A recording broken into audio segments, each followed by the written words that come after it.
La 4G Batelma vous présente Ni Vaovao.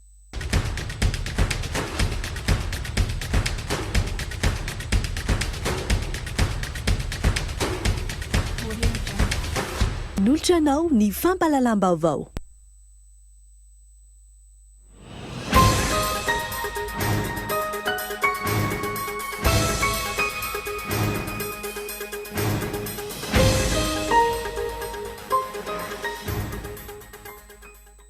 Mitokana ireo mpianatra ao amin'ny université ny manday toliara vokatrany tsy fandraisan'izy ireo vatsim-pianarana efa-bolana sy ny équipement. Nisy ny fifandonana tany an-toerana ka rony naratra mafy tamin'izany. Tsy misy sakana ny fisian'ny fanenjehana amin'ireo teratany malagasy any ivelany izay manao eloka amin'ny fitaovan-tserasera. Azo ny fanjakana malagasy atao ny fifampirarahana amin'ny fitsarana any ivelany any. Olona efapolo no voamarina fa mitondra ny vanin'aretina Covid-19 ao Anosibe amin'izao fotoana izao. Narehefa hipetra manoloana izany ny préfecture any an-toerana. Nitokanana tamin'ny fomba ofisialy androany ny tsenan'ny Beoririka. Tsena izay mazaka mpivarotra manodidina ny 700 eo. Analana ny fanelingelenina ny fahafamovozana vokatry ny fisian'ireo mpivarotra amoron-dalana ny fahavitan'ny tsena. Maresaka iraisam-pirenena namokatra vaksiny laboratoire américaine iray hiadina amin'ny valin'aretina Covid-19. Voamarina teo anivon'ny agence américaine des médicaments androany fa mahomby izany. Nedindreo arahanao afaka fotoana.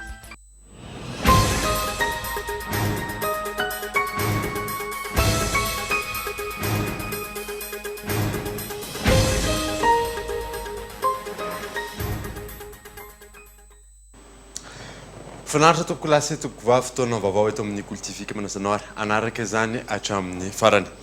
Nanombotsika ny vaovao tsy misy ny sakany amin'ny fanenjehana ireo teratany malagasy any ivelany izay manao eloka amin'ny fitaovan-tserasera. Azo ny fanjakana malagasy ataony fifampirarahana amin'ny fitsarana vahiny misy rarana arzo. Tsy sakana ho an'ny fanenjehana olona iray teratany malagasy hananana pirofo fa manao eloka amin'ny fitaovan-tserasera ny fipetrahana ny ivelany Madagasikara. Misy hatrany ny dingana ataon'ny fanjakana malagasy miaraka amin'ny fitsarana ny ivelany. Aoka zany ho fantatsika fa efa nisy nitsanga tamina zavatra efa taloha izay any ivelany ilay olona natao foana ihany ny taratasy ny document zany ataontsika hoe fanenjehana azy teto Madagasikara amin'ny fotoana natongavany teny amin'ny aéroport izay tsy apoziny no raisiny izy ary teo moa izany mety hoe gaga efa naninona fa rehefa tena nijerena dia manaiky izy hoe ay nisy ady izay tokoa. Nisy tsanga ohatran'izany tsy voatery resaka politika fa mety fitorian'olona tsotra mety izay ihany nahita anazy tsy vitsy izay ary toy izany koa zany ny amin'izao raha tsy olona nga dia efa mihevitra mihitsy fa hijanona tanteraka any ka sanatrian'izany ka asa efa namety efa any mihitsy na nilevina aza ohatra dia izay ngamba ny ataoko hoe mety olona masaha hoe mbola noy an'izay fa arak'izany ny fifampirarahana ny fitsarana no mandray ny fanapa-kevitra mikasikazy ireo rehefa misy ny fitorohana sy ny fitoriana. Efa hoe ny fandraisana amin'ny raisam-pirenena mikasika an'izy ireny tsy indray mandeha tsy voatery amin'ny resaka cybercriminalité ihany fa maromaro ny tsanga dia mety efa hoe mba tsy lazako hoe na tamina resaka vatosoa zany teo aloha na tamina resaka mety hoe zavatra hafa ihany koa resaka affaire ohatrany hoe eloka be vava amina resaka fa amin'olona vavana ireny dia mifandray amina hanina foana ny fitsarana malagasy. Dikan'izany zany atao tsara ihany koa zany ny hoe mifandray zany ny fitsarana malagasy sy ny fitsarana any amin'ny France amin'ny hoe hifanampiana na hoe le hoe entraide judiciaire zany. Raha ny fanazavana azo amin'izao vanim-potoana mamay eo amin'ny lafiny politika izao ampolo maro ireo compte fake raha imaso eo anivony sampana miady amin'ny eloka amin'ny alalan'ny fitaovan-tserasera. Olona efapolo no voamarina fa mitondra ny vanin'aretina Covid-19 Anosibe amin'ny zao fotoana izao. Narehefa hipetra manoloana io ny préfecture any amin'ny toeran'ny alarana efizao.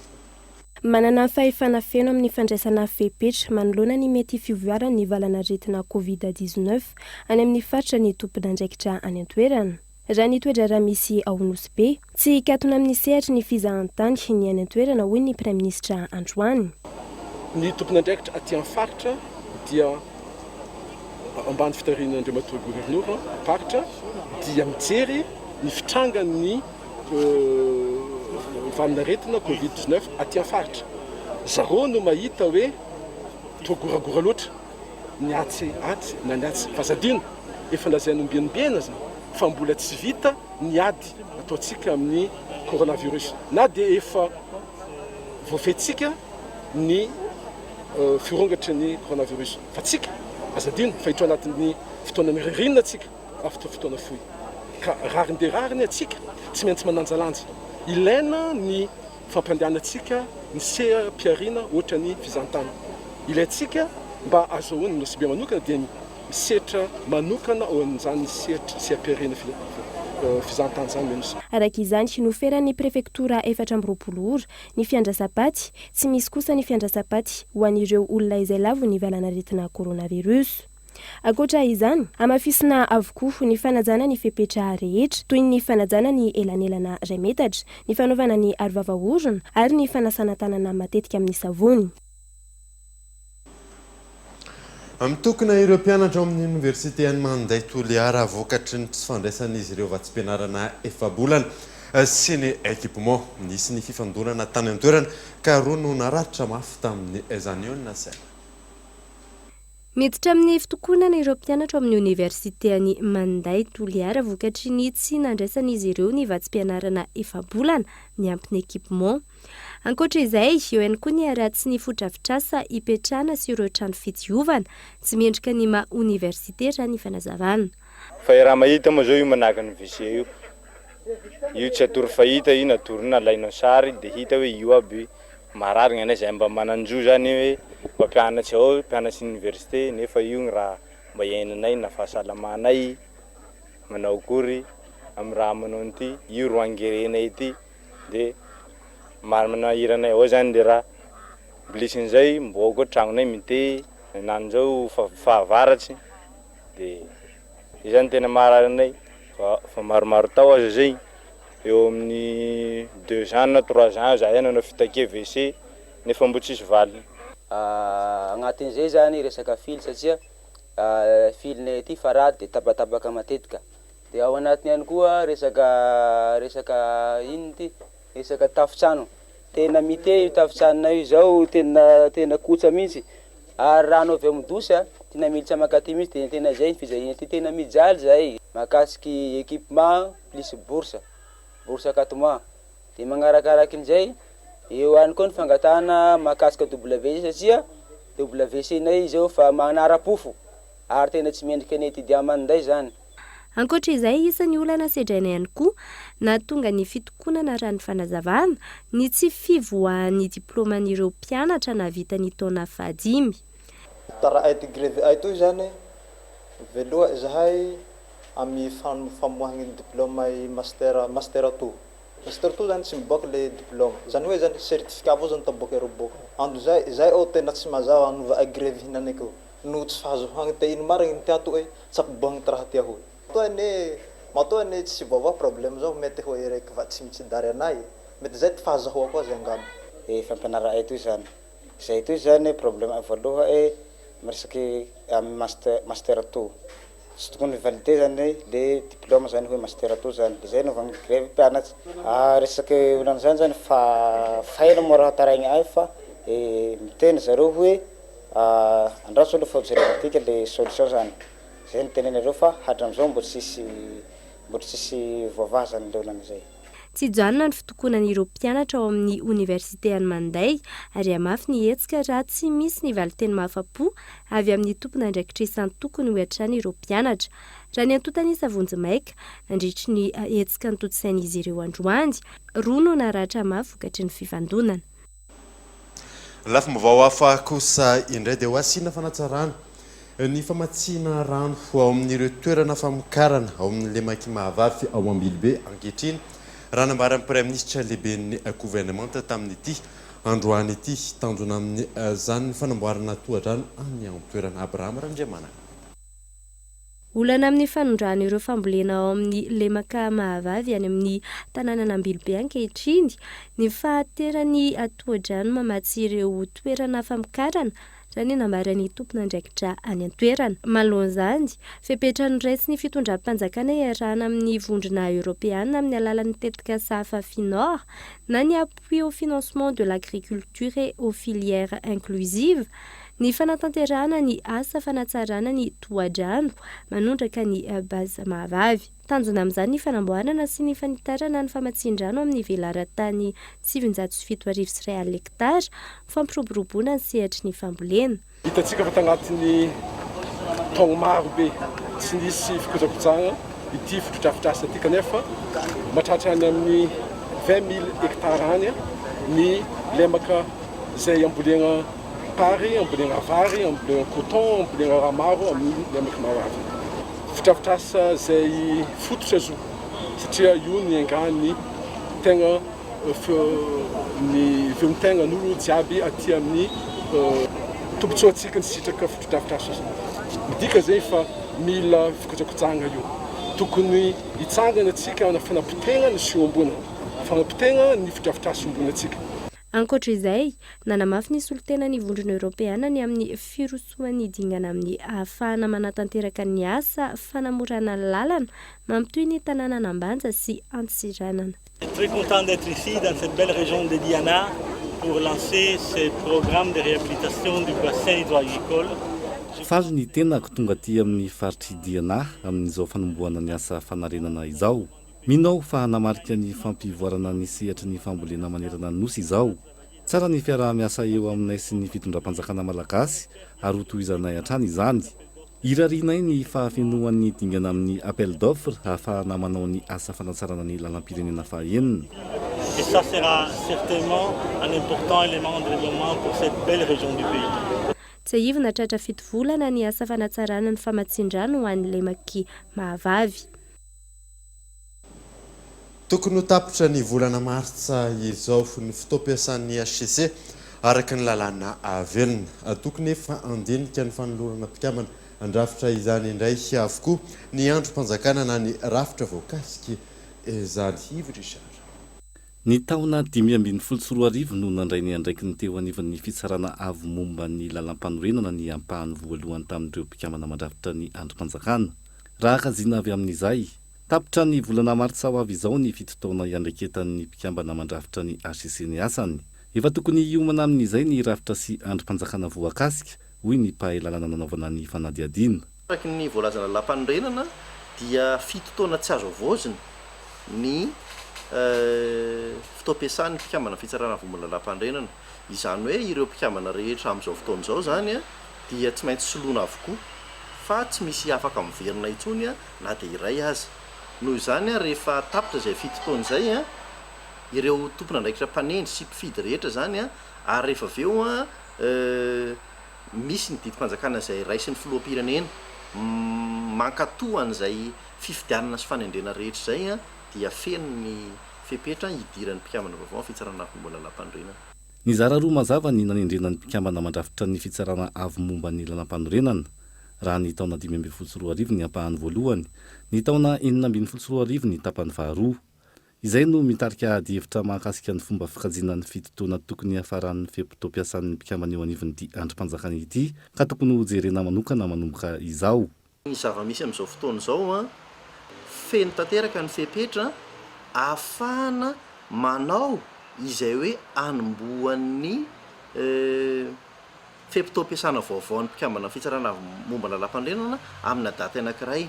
Ny antony dia ireo androm-panjakana rehetrarehetra izay manolotra mpikambana ao anatin'ny fitsarana momba lalam-panorenana dia efa misy tokoa amin'izao fotoana izao. Izany hoe ny fialan-kevitra ambony momba mpitsara, ny antenimeran-dolona ary ny antenimeram-pirenena. Ny filoham-pirenena koa moa efa eo raha teo afaka manendry ny mpikambana izay atolony. Sivy ny mpikambana mandrafitra ny fahefana avo momba ny lalam-panorenana. Mpitsaram-pirinasa roa atolotry ny filan-kevitra ambony momba ny mpitsara. Solotena roa fidin'ny antenimeram-pirenena, roa avy amin'ny antenimeran-dolona ary telo tendren'ny filohan'ny repoblika. zotra roa mahakasika ny teleferika no apetraka eto andrenivohitra afaka roa taona izay no nisongadina nandritry ny filan-kevitry minisitra Omaly ankoatra ny fanandaniana volavolan-dalàna sy fanendrena ivretra Anosy Sembatobe andianana ao anatin'ny 30 minitra. Anosy Sembandia tao 10 minitra. Izay ny zotra roa mahakasika ny transport par câble na teleferika apetraka eto andrenivohitra afaka roa taona. Mialohany andraisana ny lalao nosy eto amintsika ny taona 2020 kabina misa 470 afaka mitondra olona 10 hatramin'ny 12 no hiasa amin'ireo zotra mpitaterana. Ka mpandeha 7 alina hatramin'ny 7 alina no taterina isan'andro. Ankoatr'izay, nanamafy ny fitohizan'ny fiaraha-miasa amin'ny Madagasikara sy ny mpamatsy vola ny filan-kevitry ny minisitra natao Omaly. $700 tapitrisa ny famatsim-bola ho azo avy amin'ny banky iraisam-pirenena mahakasika ny sehatry ny fitaterana sy ny angovo. Tafiditra anatin'ny fandaharan'asa gouvernance des infrastructures et de la collectivité, €700 tapitrisa ny famatsim-bola azo avy amin'ny vondrona Europeana tafiditra anatin'ny tetikasa PIN na ny programme indicatif national anatin'ny andian'ny faraika amby folo amin'ny Fonds européen de développement, ary $700 tapitrisa ny fanampiana entiny USAID amin'ny sehatra maro. Fandaharan'asa 5 misahana tetikasa 770 ihany koa no entin'ny firenena amin'ny kambana. Ankoatr'izay, ampitomboana ny famokarana herinaratra ka 700 megawatt ny tanjony hatramin'ny taona 2023 ka isan'otrandrahana ny angovo azo avaozana. Napetraka ny fandaminana mahakasika ny fitaterana milina fanadiovan-drano any amin'ny faritra Androy. Eo ihany koa ny fanarenana ny fifoloha manondraka tanimbary ary farany ny fandaniana didim-panjakana azy volavolan-dalàna ary ny fanendrena tompona raiky mpanjakana ambony maro.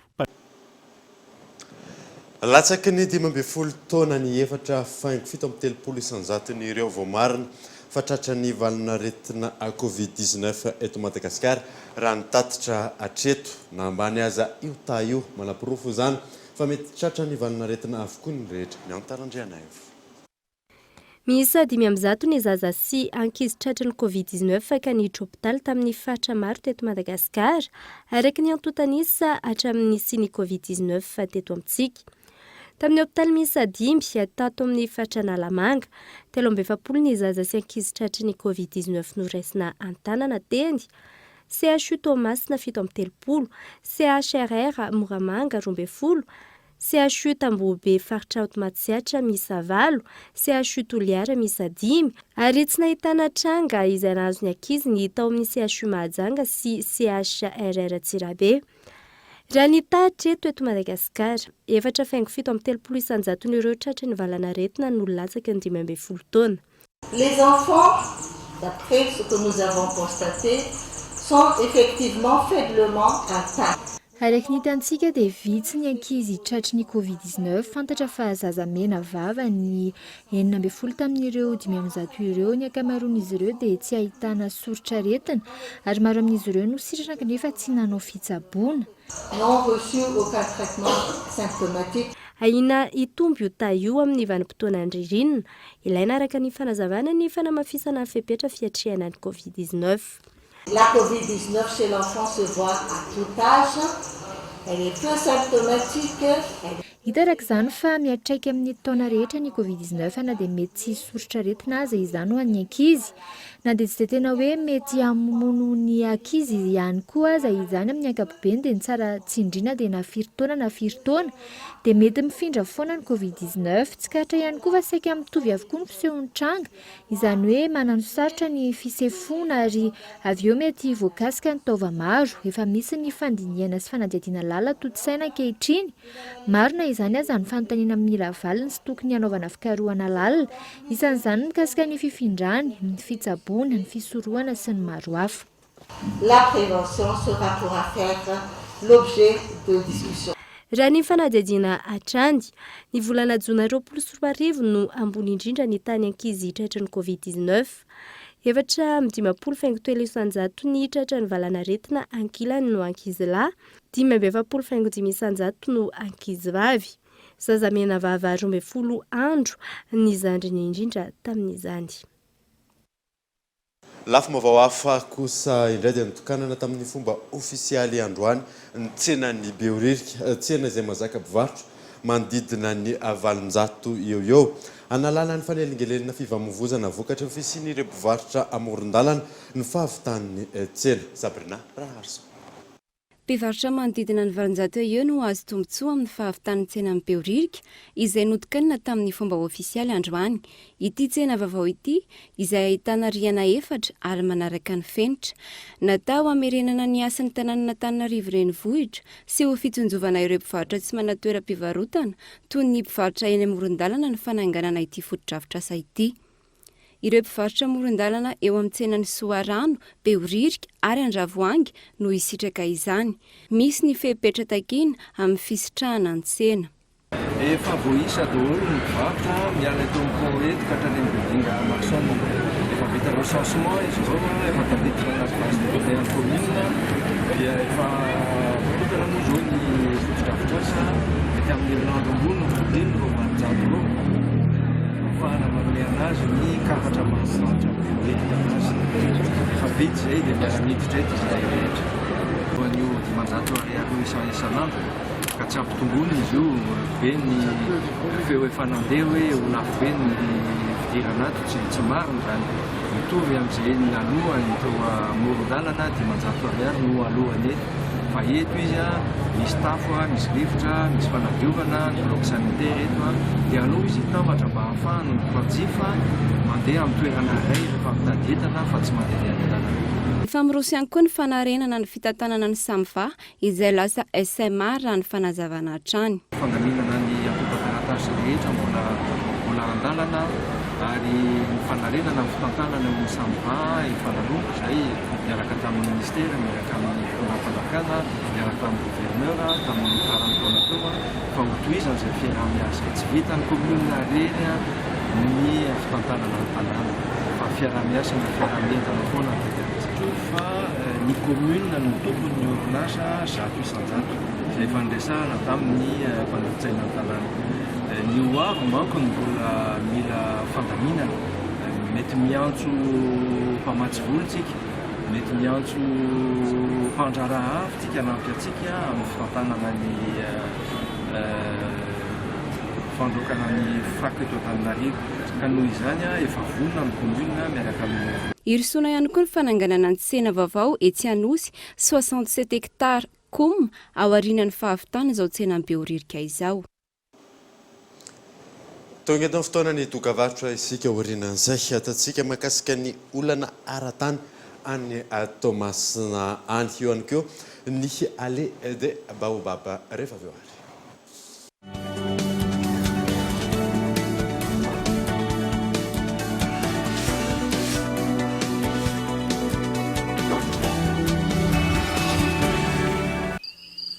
Alaiko aloha tina absity fa sao dia may ilay lokaty.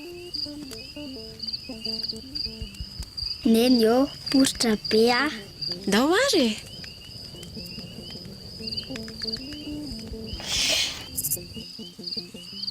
Nena, rolitany efa tsy mampiasa labsy intsony, efa jiro mandeha amin'ny herin'ny masoandro ny ampiasaina. Ilay izy sady misy jiro dia misy radio no sady afaka isavizena telefona. Mipalika, jiro mandeha amin'ny herin'ny masoandro, afaka nazavana ny trano, misy jiro enti-tanana, ianona radio sy chargena findaiko. Manomboka amin'ny 20 ariary monja isan'andro no aloha, mipalika, mamiratra no avoko.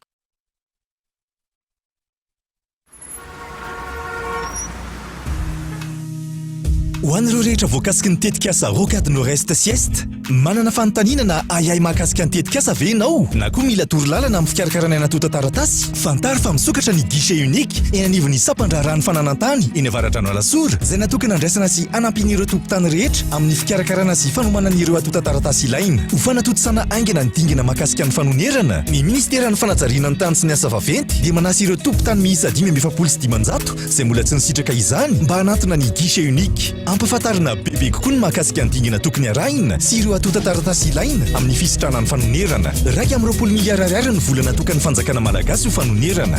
7.7 ireo tany tokony misitraka izany. 4.9 dia natokana ho an'ny fananan'ny olona. 4.9 ho fanonerana ireo tany sy ny tanimbary. Fanefanan'ny onitra ho an'ireo olona nanana fotodrafitrasy, fambolena, nampiasany toerana, mpanofa na very asa voakasiky ny tetikasa dia efa nanomboka ny volana desambra 2024. Tamin'ny taona 2024 kosa no nanomboka ny fanonerana ireo tompon-tany sy tanimbary na ny fangatahan-dalana teo anivon'ireo mbola ampikarakarana ny taratasiny ho fanomboana ny asa eo amin'ny taniny. Aza misalasala intsony manatona ny guichet unique eny amin'ny sampandrarahany fananantany eny avaratranao lasora raha mila fanazavana fanampiny. Hojerena manokana ny mombanao.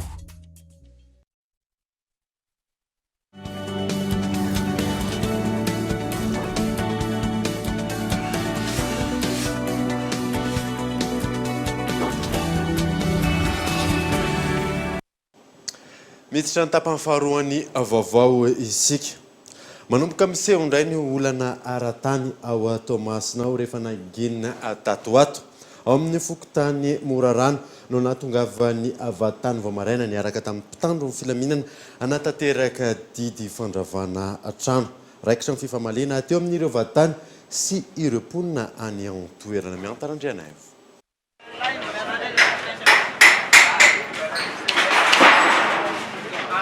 Manomboka miseho indray ny olana aratany ao Tomasina rehefa nangina tatoato. Eto amin'ity toerana iray fokotany Morarano ity ohatra ny tongavan'ny vatany Vaomaraina niaraka amina mpitandro filaminana anatanteraka didy fandravana trano ka raikitra ny famaliana teo amin'ny vatany sy ireo mponina amin'ireo trano hoe ravaina tsy misy atakandro ireto. Fa tia fara zany ny marina. Zay tsy anaiky zany. Na nino na nino Mettez le plan. Io carte sur table io ramse olona mijofa magnano plan poska. Samy laza ho manana taratasy mazava avokoa na ny andaniny na ny ankilany ka samy namoaka izany teo anatrehan'ny vahoaka sy ny mpitandro filaminana izay nanotrina teo. Nanazava ny dravitry ny tany ho alaina ny vatany tonga teny an-toerana. Ty zao le ary amin'ny devant ary ty. Tia misy borna anankiray le existant le hitatsika ao. Tia le pikena tsatoka le vonatsatoka vao eo. Teto zany tokony misy borna fa ty misy trano. Ny existant taloha io trano io dia efa tsisy tsony le trano zay nahatonga ny borna tsy nitsatoka tato. Dia lasa borna fictif zany ny anaran'ity zao. Dia eto zany tokony manomboka le fefy le ary amin'ny devant ary. Fa tsy araka le teny zareo amin'le borna ty. Dia izy koa 4 mètres le rehefa miala eto amin'ny borna ty amin'ny 4 mètres miala eto makaty amin'ity borna fictif ty. Ninazy manko 3 mètres le amin'ny sarina asehony teo fa 4 mètres elanelan'ity sy ty. Ty moa zany borna ara-dalàna navoakany tao amin'ny topo misy ty. Fa le any zareo iny fahitako anazy teo borna vao amin'ny frère. Etsakilany laza ho manana taratasy mirakitra ny fifanarahana ara-barotra ny tompon'ny trano voakasika. Zava-misy le toerana ty toerana ny ray aman-dreny efa hatramin'ny ela. Ny teny zany le anadana anankiray hoe averina volanao. Raha ohatra zany dia namena misy taratasy eza sa ilay taratasy va eo. Misy taratasy fanakena namerina ny vola io efa lasiny. Vita indray tranonay tonga indray zay ao averiko ndraika ozy ny volana ray fa alaiko tokotany. Tsisy olona nandray ny vola intsony mokany. Dia nandefa convocation izy teo hoe misy convocation zay nalefany andeaka ny tokotany zay moka tsy agneky an'izany intsony. Satria le vola efa lasany ka mbola tokotany inona koa andeha alainy. Sady vola tsy naverina zany tokotany andeha alainy. Za zany mipetraka ty amin'ny trano ty nifanaraka tamin'ity tompony tokotany ity zay dia efa nanao antaratasy zay acte de vente tegna ban'ity. Dia ny fifanarana eto anatin'ny taratasy ity zany nividy ampahan'le tany zany za dia tsy kitihana intsony le trano kanefa tonga zareo zao dia io amin'ny fandravana zao. Izy zany tsy nanaraka an'le fifanarana eto amin'le antaratasy. Ary ato misy soratanana hoe antsitrapona anaovanay zao fa tsy antiry. Ity tokotany ity zany tokotaninay izy ty lovaben'ny razambenay dia zay zanaka mpandova ty aoriana. Taty afara zany misy olona ndraika misy loko fa neninazy le toerana. Kanefa zany raha malala angambany misy borna ty tany ty io le borna angamba io hitatsika io dia gaga zany zay hoe tsy namprevenir tsy nampiomana tonga dia tonga niaraka amina force hitanareo angamba zao mandrobaka robana daholo ny trano tena daholo ny zavatra rehetrarehetra. Ka malahelo be zany zay satria ahoana moa zavatra nay zavatra ny razambenay. Dia andeha potena fa tany tonga dia avy any fogna milatsaka fotsiny hoe neninaty toerana ty fa alaiko mitondra force mampiororo anay aketo. dia mampalahelo be zay zavatra zay ka zay aloha tena miangavy anareo mpitondra fanjakana ny président de la république mba hijeriny zao toerana mijeriny zao camp misy anay zao satria mampalahelo be fa ataon'olona fatao mihitsy zany le misolosoloky tokotanin'olona fatany ka malahelo be zay ka mba miangavy zay tomboka an-tanandroa anareo manam-pahefana anareo mahalala anareo ambony mba hijeriny zao problème anay zao fa efa tsy rariny ankoatra ny fandravana ireo trano misa efatra isan'ny teraka famalina teo amin'ny andaniny sy ankilany ny fananany rotota borna samihafa izay ny iray hita maso efa ela ary ny iray kosa mbola vao apetaka saingy vao faritra ao anatin'ny saritany izay nentin'ireo vaditany tonga teny an-toerana. Tontolon'ny fahasalamana kosa indray dia nahitana fianana ny isan'ireo olona vao marina fa voan'ny peste sy namony teto Madagasikara nanomboka ny volana aogositra 2024 tokony malina hatrany nefa ny tsiraray na izany azy Henri Flore. Nahitana fianana amin'ny antsasany ny tany olona voan'ny peste tamin'ity taona ity araka ny antontanisa avy eo nivon'ny ministera ny fahasalamam-bahoaka. Ny volana aogositra taona 2024 ka hatramin'ny volana febroary 2024 nahatratra 380 ireo voan'ny valinaretina peste ary 320 ireo namony ainy.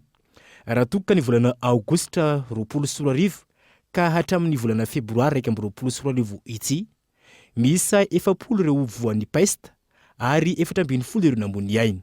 Raha ny eto Madagasikara aloha dia eo amin'ny 570 district ahitana tena hoe valavo mitondra reny peste reny izay miparitaka maninarana ny faritra 310. Fa amin'izao fotoana izao sika raha ohatra ka ny antontanisa voaray dia eo amin'ny district 110 ihany zany tao anatin'ireo district 570 ireo no tena mihanaka ny aretina peste. Ny peste moa zany dia aretina azo amin'ny voalavo izy io amin'ny parasy amin'ny voalavo zany mifindratsinahy amin'ny olombelona vokatsy mikaiky sy nizay parasy zay no mety amifindra ny aretina peste. Fomba maromaro no tokony hisorohana mba hiadina amin'izay valinaretina peste izay raha ny fanazavana. Inona ary ny fisorohana tokony atao manoloana an'izany? Voalohany indrindra aloha dia niady amin'ny voalavo sy ny parasy zay ny tena ady lehibe tokony ho atao. Izany hoe zany diovina ny trano na ny manodidina na ny reny lobolobo reny izay mety hitahiry voalavo sy ny parasy. Raha ohatra mifamonina valavo ndray samborina velona raha ohatra ka azo atao le valavo dia vonoina miaraka amin'le parasy mampiasa ny resaka adikaso ohatra hoe mampiasa vovo na rano koveta asina rano zany dia mety sady vonoina le valavo no afaka mamona le parasy ihany koa zany. Raha ny fantatra maimaimpona ny fandraisana antanana ireo olona voan'ny peste eny amin'ny tobim-pahasalamana ary misy ampy ireo fanafody ho fandraisana antanana ireo olona marary ny peste ireo. Ireo izay mandray antanana ihany koa ifanazo ny fampiofanana. Iray amin'ireo toerana isan'ny reharehan'ny fizahatany any Morondava ny allée de Baobab tato anatin'ny taona vitsy anefa izay maro amin'ireo baobab no simba na amay. Ilaina ny fanarenana izany amin'ny alalan'ny fambolena raha ny fanazavana azo misy larana arjo. Nanomboka ny taona 1724 hatramin'ny 700 ny alavery tao amin'ny faritra rovana Menabe Antomena. Isan'ireo hita ao amin'izany ny allée de Baobab, ity fariny izay misintona mpitsidika 3 alina isan-taona, saingy misedra ihany koa izay fahasimbana izay. Tatsika moa zany fa ny reto Baobab reto araka le lasaiko foana hoe vakoka iraisam-pirenena mihitsy ary zava-dehibe loatra ny hitandrovantsika azy ireo toy ny anak'Andriamasina satria olona 3 alina isan-taona farafahakeliny ny tonga mitsidika azy zany hoe tena loharano karena ho an'ny faritra ary reharehan'ny firenentsika reharehan'ny faritra Menabe fa reharehan'ny Madagasikara ihany koa. Tsapa fa marobe ny baobab tao anatin'ny taona vitsivitsy no potika na may zany na ilay potika ilay rano maloto araka ny lazaiko teo izay niteraka ny tsy fahasalaman'ny sasany tamin'izy ireo dia mamboly moa zany isika ary manosika izay le politique de restauration manarina ihany koa ny simba fa tsy manao reboisement tsotra fotsiny ihany dia izay zany no antony safidiana hoe baobab mihitsy miaraka amin'ny anakaraka no novolena tety amin'ity allée de Baobab. Vanatotany sahatrany mandina ny 400 isan'ny taona ny fahaverezana ala ao amena be Antomena. Nisy arak'izany fambolena zanaka baobaba tany an-toerana tamin'ny alalan'ny ministera ny tontolo iainana entina manarina ny ale de baobaba sy ahatratrarana ny tanjona amin'ny fandrakofana ala indray any Madagasikara. Dimanjato sy 2 ny asa nateraky ny fiaramiasan'ny ONUDI sy ny MICA teo anivon'ny fikambanana sy orinasa mpanodina lamba folo nandritra ny krizy ara-pahasalamana. Na izany aza mbola misedra olana hatrany ireo orinasa madinika sy salatsalany Richard. Orinasa madinika salantsala ny ary fikambanana misehatra mifanodinana lamba miisa 10. Anatin'ny faritra 4 no nisitraka ny tantsoroka avy amin'ny ONUDI sy ny ministeran'ny varotra ary ny indostria nandritra ny krizy ara-pahasalamana. Raha nijeritodika ny tetikasa mahery ny 503 ny asa ny forina ary maro ny vokatra azo tamin'ny fampitaovana. Hitantsika amin'izao fotoana ao anaty fotoanan'ny relance économique tsika mitohy ny asa ary ny fitaovana rehetra natolotra ho an'ny entreprise tamin'ireny dia ampiasaina amin'izao fotoana izao amina famokarana vokatra hafa, satroka, fanaovana gravure, fanaovana publicité maro samihafa izay azo lazaina zany fa tratra tanteraka ny tanjona notratrarina tamin'izay fotodrafitrasa nirahana tamin'ny ONUDI sy ny MICA zay. Na izany na tsy izany nandalo fahasahiranana ny orinasa madinika salantsalany ary ny fikambanana tantanim-behivavy nandritra ny amena ara-pahasalamana. Nafahana namolavola karazana vokatra maro ankilan'ny fampitaovana avy amin'ny mpiara-mombonatoka sy ny ministera. Ohatry ny lamba zay lesana teto hatramin'izay dia afaka antarana an'izay zany le activité. Raha hitanao toy izany izao lasa afaka miasa ambonina cuir, afaka miasa ambonina hazo, afaka miasa ambonina taratasy. Dia ireny zany izao le hotran-drano ahafahana antarana le zavatra efa atao fa tsy miantona amin'le lamba fotsiny. Mifanatsarana ny tahampamokarana indrindra ho an'ny vehivavy no tanjon'ny tantsoroka ho ny teo anivon'ny ONUDI na ny Organisation des Nations Unies pour le développement industriel. Notre objectif était justement ny hanatsarana hatramin'ny tetikasa ny tanjona indrindra ny ahafahan'ny vehivavy misitraka ny teknôlôjia amin'ny karana bebe kokoa. Ampitombo ny vola azony rehetra ihany koa ny fampitaovana ary azahoana vokatra isan-karazany. Une diversification des activités. Ny tentina $7 ny tantsoroka no entiny ONUDI sy ministera ho an'ireo orinasa mpisehatra amin'ny fandinana lamba miisa 10 teto Analamanga, Antsiranana, Aloatra Mangoro sy Analanjorova. Maresaka iraisam-pirenena kosa indray dia namokatra vaksiny laboratoire amerikana iray iadina amin'ny valinaretina COVID-19. Voamarina teo anivon'ny agence américaine des médicaments androany fa mahomby izany fanadina. Miroborobo ny famokarana vaksiny isorohana amin'ny valanaretina COVID-19 any ivelany amin'izao fotoana izao. Tsy ho ela afaka ho jifaina ao Amerika ny vaksiny izay vokarin'ny laboratoire Johnson & Johnson. Raha nambaran'ity dokotera ity 5.25 isanjato ny tany fahombiazana amin'ireo tranga ahitana fahasarotana ny valanaretina coronavirus. Androany nivoaka ny valin'ny fanadihadiana nataon'ny FAD na ny agence américaine des médicaments manamarina ny mahamatianina ity vaksiny ity. Rehefa no alalian'ny FAD ny andrana nataon'ny laboratoire tamin'ny alalan'ny andrana klinika tamina olona miisa 4 ao anatin'ny firenena maro, hita fa nahomby ny vaksiny Unidose Johnson & Johnson. Nanambara koa tetsy andaniny ity Italian toeram-panindronana tao Philadelphia fa anisan'ny mampiavaka ity vaksiny ity ny fampiasana azy izay tsotra ary koa afaka atahirizina mandritra ny 3 volana anaty vata fampangatsiahana ka manamora ny fitsinjarana azy. Ny tao États-Unis 5.27 isanjato ny tahan'ny fahombiazana manoloana ireo forma grave. 2.27 isanjato ny tao Afrika Atsimo. 7.20 isanjato ny tany Brezil izay tena hiparitahan'ny valanaretina.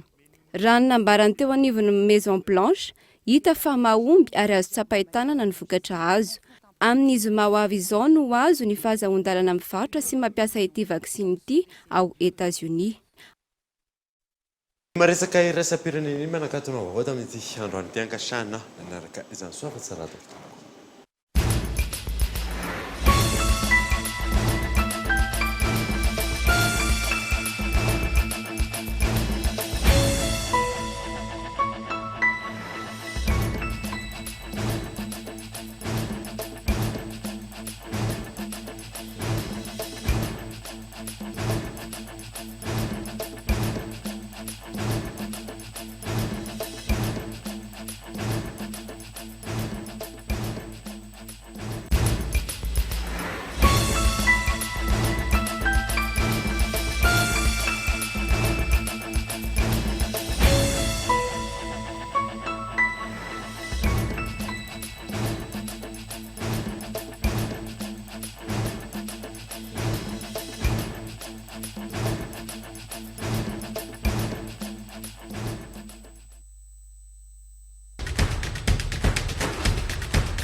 nanolotra anao teo ny fampalalam-baovao.